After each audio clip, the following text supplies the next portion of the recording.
Hello students, good morning. आज अपनी class है वो इलेक्ट्रिक जनरेटर पर है। ठीक है कि अपन अब तक जो लास्ट क्लासेस थे उसके अंदर डिस्कस कर चुके हैं कि अगर कोई भी करंट कैरिंग कंडक्टर है वो अगर मैग्नेटिक फील्ड के अंदर स्टेशनरी कंडीशन में है तो उसके ऊपर मैग्नेटिक फील्ड के कारण एक फोर्स अप्लाई होता है। ठीक है, और फोर्स की अपने डायरेक्शन है वो फ्लेमिंग के रूल से कैलकुलेट करें। अब उसके बाद में अपन ने पढ़ा electromagnetic induction.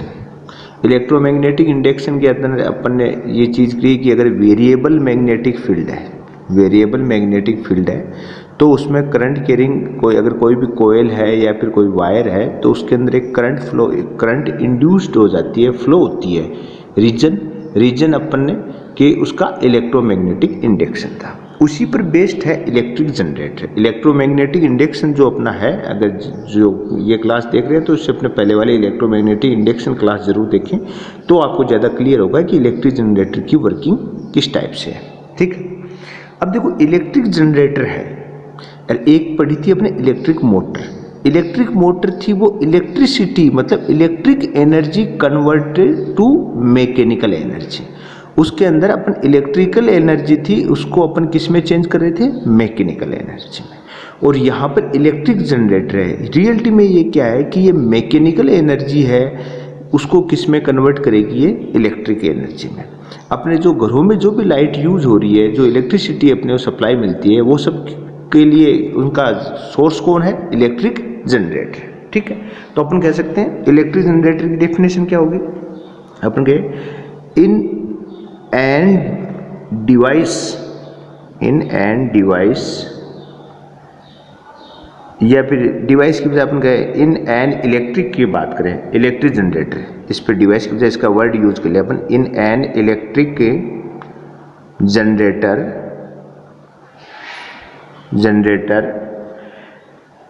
Mechanically in an electric generator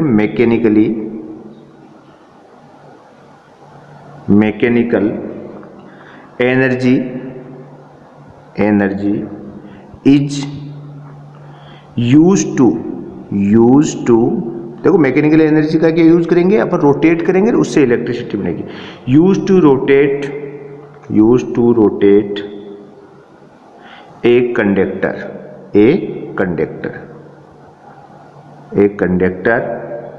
in a magnetic field magnetic field के अंदर आप इसको रोटेट करेंगे, मैग्नेटिक फील्ड में रोटेट करेंगे तो उसका रिजल्ट क्या आएगा, field to produce electricity, directly लिख देते अपन इलेक्ट्रिसिटी। ठीक, सेंस क्या हुआ कि इलेक्ट्रिक जनरेटर है एक मैकेनिकल एनर्जी। इलेक्ट्रिक जनरेटर में क्या होता है कि एक mechanical energy is use to, किस लिए यूज कर रहे हैं मैकेनिकल एनर्जी को, rotate a conductor in a magnetic field. अब कंडक्टर है वो एक लूप में भी हो सकता है, एक कोयल के रूप में भी हो सकता है, वो डिपेंड करेगा कि अपन कंडक्टर को किस साइज में यूज कर रहे हैं। एक स्ट्रेट वायर हो, एक उसको कवर करके अपन कोयल के रूप में उसको कन्वर्ट कर लें। Rotate a conductor in a magnetic field to produce electricity. यहाँ से क्लियर है कि इलेक्ट्रिसिटी जनरेट के लिए आपको क्या करना है, आपको करना है कि किसी मैग्नेटिक फील्ड के अंदर आपको एक कंडक्टर को रोटेट करें या उसको मोशन करेंगे तो उससे इलेक्ट्रोमैग्नेटिक इंडक्शन जनरेट होगा और वो क्या करेगा, एक पोटेंशियल डिफरेंस जनरेट और उससे क्या हो जाएगी, करंट फ्लो हो जाएगा। तो बेसिक चीज़ आपको ये ध्यान रखना है, इलेक्ट्रिक जनरेटर क्या करेगा, mechanical energy convert to electricity या इलेक्ट्रिक एनर्जी। ये चीज बेसिक फंडा आपको क्लियर होना चाहिए कि मैकेनिकल एनर्जी किस में कन्वर्ट हो रही है, यहाँ पर इलेक्ट्रिकल एनर्जी में या इलेक्ट्रिसिटी में चेंज हो रही है। ठीक है, अब देखो इसकी डिजाइन कैसे होती है कि इसकी डिजाइन, एक तो अपन क्या करेंगे, कंडक्टर यूज कर रहे हैं। सेंस क्या है कि कंडक्टर यूज करें, जैसे अपन एक रेक्टेंगुलर टाइप की एक कोयल यूज कर ली, क्या कर लिया, एक रेक्टेंगल टाइप की एक कोयल यूज करते हैं इस टाइप से, रेक्टेंगल टाइप की एक कोयल यूज हो गई, ये लो पहला काम। अब ये जो कोयल है इसको, ये कोयल क्या होगी, एक रोटेटर से या आर्मेचर से ऐसे कनेक्ट होती है। ठीक है, इस टाइप से अपन इसको यहाँ पर क्या होता है, ये इससे कनेक्ट हो जाएगी। इससे जब कनेक्ट होगी तो यहाँ पर कनेक्शन के लिए क्या यूज़ करते हैं कि एक तो ब्रूश यूज़ होता है, एक इसके अंदर क्या रिंग यूज़ होती है। तो जैसे मान लो यहाँ पर एक ब्रूश कनेक्ट है, ये ब्रूश ले लिया अपन ने, ये ब्रूश, इसको अपन नाम दे दें B1। B1 से ये कनेक्ट हो गया। यहीं पर एक क्या होती है, इस टाइप से एक रिंग होती है, इस टाइप से रिंग, ठीक है। इसको अपन नाम क्या दे दें, कोई R1 रिंग है तो क्या दे दिया R1। सेकेंडरी क्या होता है, सेकेंडरी ब्रूश थोड़ा यहाँ नीचे होता है, यहाँ पर एक सेकेंडरी ब्रूश हो गया, इससे इस साइड से कोयल कनेक्ट हो गई, इसको अपन क्या करते हैं B2। और यहीं पर क्या होगी, सेकेंडरी रिंग हो जाएगी आपकी ऐसे, ये सेकेंडरी रिंग हो गई।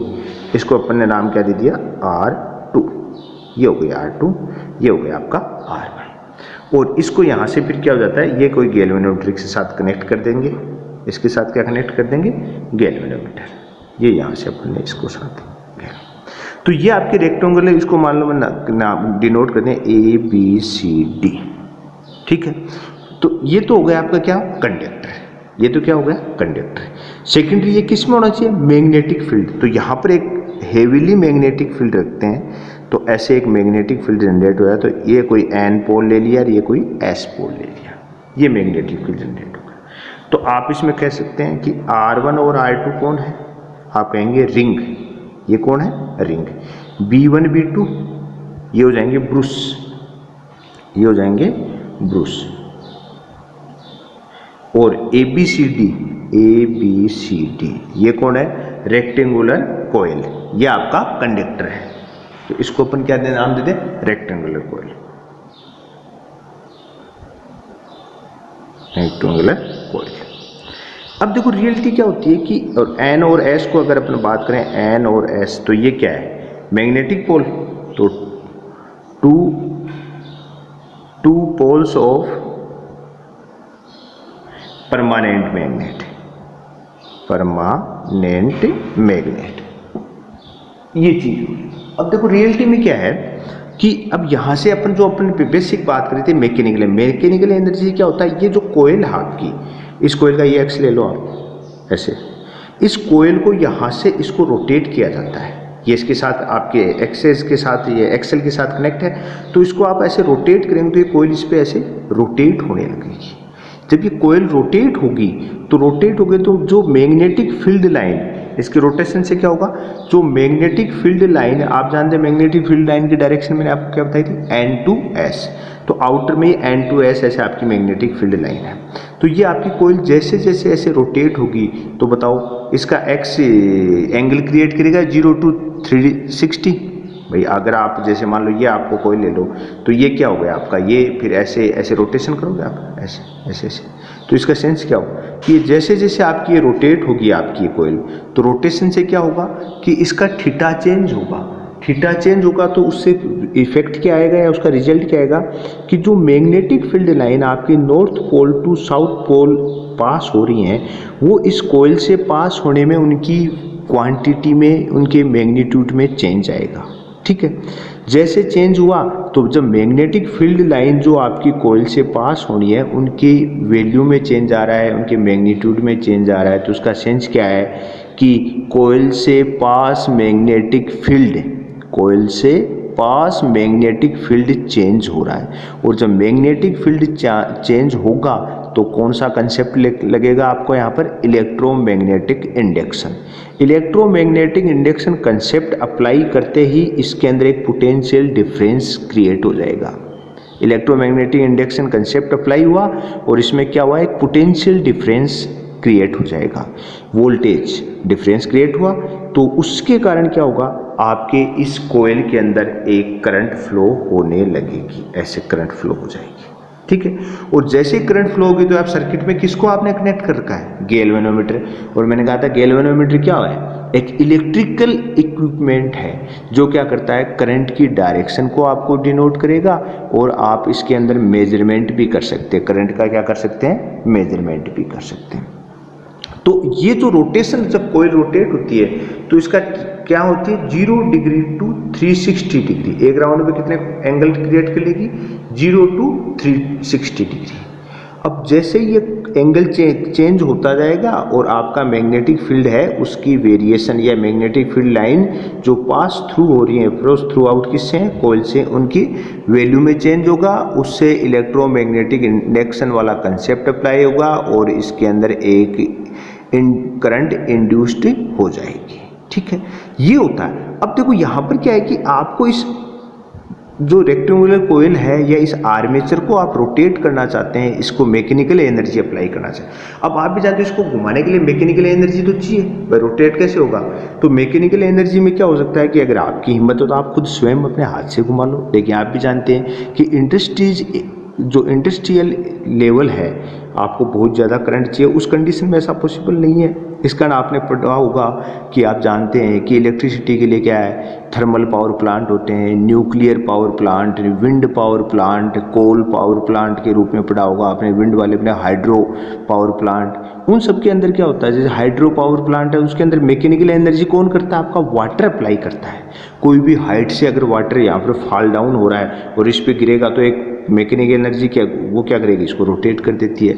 ऐसे विंड वाले के अंदर क्या होता है, आप जानते हैं, आपने अगर आस पड़ोस में कहीं ना कहीं आपको देखने को मिल जाएंगी बड़ी बड़ी जो आपकी जो विंड वाला जो सिस्टम उसको देखा हमारे बाड़मेर, बीकानेर, राजस्थान में, तो उस साइड में आपको काफ़ी मिल जाएंगे, या फिर कोई बड़ा माउंटेन हिल पोर्शन है वहाँ पर आपको देखेंगे। तो वो क्या होता है, विंड के कारण क्या होती है, वो रोटेट होती है। रोटेट होने से क्या वो उसका शाफ्ट के साथ किसको नीचे इससे जुड़ी होती है और ये घूमने लगता है। ठीक है, और आपके जो थर्मल पावर प्लांट है उसके अंदर कोल से वाटर को वेपराइज करके और हाई प्रेशर के साथ इसके ऊपर इसको छोड़ते हैं, जिसके कारण क्या होता है, ये रोटेट होती है। ऐसे न्यूक्लियर में होता है, न्यूक्लियर में भी क्या होता है, वाटर को वेपराइज किया जाता है और इसमें रोटेट किया जाता है। तो यहाँ पर इलेक्ट्रिक एनर्जी में इतना ही है कि एक मैग्नेटिक फील्ड के अंदर आपको रेक्टेंगुलर कोयल को रोटेट करेंगे तो यहाँ पर आपको एक इलेक्ट्रिक करंट इंड्यूस्ड हो जाएगी।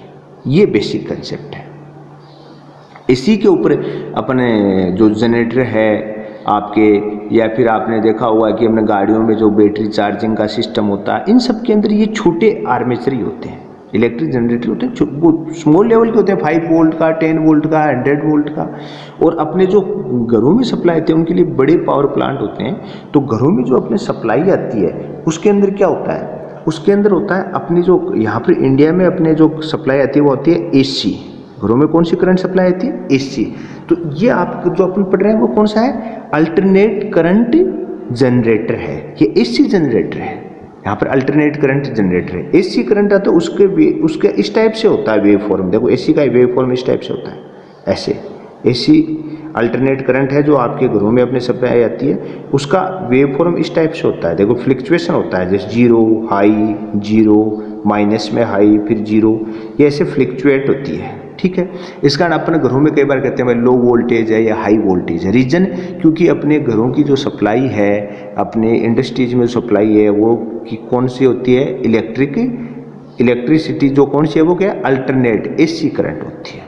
ठीक है, एक सेकेंडरी करंट होती है DC, उसके लिए कौन से जनरेटर यूज होते हैं, DC जनरेटर होते हैं। ठीक है, उसकी जो करंट है उसका वेव फॉर्म इस टाइप से होता है, इस टाइप स्टेट, मतलब क्या हुआ कि इधर T ले लिया तो X पे मतलब T के साथ T जैसे टाइम है वो स्पेंड होता रहेगा, टाइम में वेरिएशन हो जाएगा, लेकिन वोल्टेज में नो वेरिएशन। सेंस मतलब ये कौन सी है, डायरेक्ट करंट। डायरेक्ट करंट है उसका वोल्टेज वेरिएबल नहीं होता, अल्टरनेट करंट का वोल्टेज वेरिएबल होता है। तो अपने इंडिया में जो अल्टरनेट करंट है उसका वोल्टेज है 220 वोल्ट और 50 हर्ट्ज।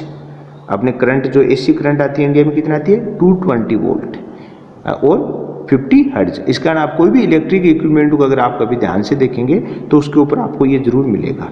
और USA के अंदर जो होता है, USA वहाँ पर क्या है, AC के लिए 110 वोल्ट मतलब 110 वोल्ट और 60 हर्ट्ज। USA के अंदर होता है 110 वोल्ट और 60 हर्ट्ज। अब ये जो हर्ट्ज या ये वोल्टेज ये किस पे डिपेंड करेगा, आप जैसा इलेक्ट्रिकल जनरेटर यूज करोगे उस पर डिपेंड करेगा। तो अल्टरनेट जो करंट है उसका इलेक्ट्रिक जनरेटर है वो आपने सिलेबस में है। अगर DC आपको डायरेक्ट करंट जनरेट करनी है, DC जनरेटर करना है, तो देखो DC जनरेटर जो होता है उसके अंदर अपने को क्या जो चेंज होता है, बाकी सब तो सेम रहना है, तो अपन कह सकते हैं इन DC जनरेटर में जो चेंज है वो मैं आपको बता देता हूँ, क्योंकि अपने सिलेबस में नहीं है वो। डीसी जनरेटर क्या होता है, इन डीसी जनरेटर में आपको बता दूं कि ए स्प्लिट मैं आपको डायग्राम में बता दूंगा, split ring type split ring type communicator क्या होते हैं, कम्युनिकेटर होते हैं इसके अंदर। वो बस मेनली यहां पर यही चेंज आता है और कोई चेंज नहीं होता। मस्ट बी यूज्ड, यहां पर क्या है, स्प्लिट रिंग की जगह कम्युनिकेटर यूज हो रहे हैं। ये आपको ध्यान रखिए, मतलब ये जो आपने R1 और R2 यहाँ पे क्या यूज किया आपने, R1 और R2, अगर DC होता तो उस कंडीशन में R1 की जगह यहाँ पर कौन होता, C1, और R2 की जगह यहाँ क्या हो जाता, C2।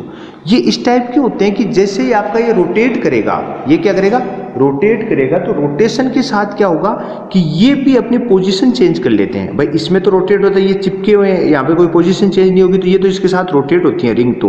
लेकिन आपके जो C1 C2 हैं, ये जो आपको मैंने वर्ड आपको अलग से अंडरलाइन करके है कम्युनिकेटर, ये जो होते हैं ये क्या करेंगे, ये अपनी पोजीशन चेंज कर लेते हैं। इस कारण क्या होता है कि जैसे ही आपका रोटेट होगा तो आपकी करंट की डायरेक्शन चेंज नहीं होगी, करंट की डायरेक्ट स्टेट रहती है। अल्टरनेट करंट की तो क्या होती है, 0 से 180 तक, और 180 से 360 क्या हो जाएगा, अपोजिट आ जाएगी, क्योंकि रिंग है वो अपनी पोजीशन चेंज नहीं करती।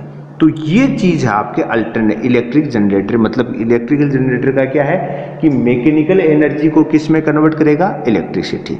अब मैकेनिकल एनर्जी को कन्वर्ट कैसे करता है कि एक अपन क्या कर लेंगे कि एक मैग्नेटिक फील्ड होगा, और मैग्नेटिक फील्ड के अंदर अपने एक रेक्टेंगुलर टाइप की कोयल ली, और कोयल को क्या कर रहे हैं, रोटेट कर रहे हैं। तो रोटेट करोगे तो इससे पास होने वाले मैग्नेटिक फील्ड लाइन में चेंज होगा, तो कौन सा कंसेप्ट लगेगा, इलेक्ट्रोमैग्नेटिक इंडक्शन, जिससे क्या हो जाएगा, इसके अंदर एक पोटेंशियल डिफरेंस जनरेट होकर इसमें एक करंट फ्लो होगी। आपका बेसिक मैंने कहा, अगर दो टाइप के जनरेटर होते हैं, एक तो अल्टरनेट करंट जनरेटर के लिए AC जनरेटर होता है, एक क्या होता है, DC जनरेटर, मतलब डायरेक्ट करंट। DC और AC जनरेटर में बाकी सब सेम है, कोयल भी रेक्टेंगुलर कोयल होगी, एक परमानेंट मैग्नेटिक फील्ड होगा, आपके ब्रुश भी होंगे B1 B2, बस फिक्र इतना ही है कि इलेक्ट्रिकल जनरेटर में तो रिंग यूज करते हैं, और इसके अंदर आपको है कम्युनिकेटर यूज किया जाता है। आप किसमें, DC जनरेटर में कम्युनिकेटर यूज, और कोई डिफरेंस नहीं है। तो आप दोनों का डिफरेंस समझिए ना, AC में तो कौन है, रिंग यूज होनी है, और DC में कौन यूज होना है, कम्युनिकेटर यूज होने हैं। तो यह, और फिर मैंने आपको बताया कि इंडिया के अंदर जो अपने घरों में जो सप्लाई आती है वो क्या आती है, अल्टरनेट करंट की आती है। रीजन, क्योंकि अल्टरनेट करंट की जब अपन मैन्युफैक्चरिंग करते हैं, पावर प्लांट है वहाँ पर जब जनरेट हो रही है सब, तो वो थोड़ा ईजी है, कॉस्ट के हिसाब से क्या रहता है, वो लो कॉस्ट के ऊपर हो जाता है। और DC है उस पर थोड़ा हाई कॉस्ट होता है, कॉस्टली वो ज़्यादा होता है, इस कारण DC को यूज कम करें। बाकी अगर आप बेसिकली यूज में देखें ना कि कौन सी करंट बेस्ट है, तो आपको डायरेक्ट करंट बेस्ट है। अब DC का मैं एग्जांपल बता सकता हूँ आपको, जैसे आप मार्केट से कोई भी सेल लाते हैं, प्राइमरी सेल, उससे जो करंट फ्लो होती है वो DC होती है, उससे क्या वोल्टेज सेम रहता है, वोल्टेज में वेरिएशन नहीं आता। और अपने जो अल्टरनेट करंट है इसका वोल्टेज वेरिएबल होता है, इसमें वेरिएशन आता है। ऐसा आपने घर पे बहुत बार देखा होगा, लो वोल्टेज आता है तो अपने कई इक्विपमेंट है वो यूज ही नहीं कर पाते अपने इलेक्ट्रिसिटी के। और लेकिन DC में ऐसा कोई प्रॉब्लम नहीं है, DC में क्या है, वोल्टेज सेम रहता है अकॉर्डिंग टू टाइम के साथ वोल्टेज में वेरिएशन नहीं होता। और अल्टरनेट करंट या AC है उसके वोल्टेज में टाइम के साथ वेरिएशन होगा। तो ये अपना इलेक्ट्रिक जनरेटर था, ठीक है। तो आज के लिए इतना ही, बाकी अपन नेक्स्ट में देखेंगे।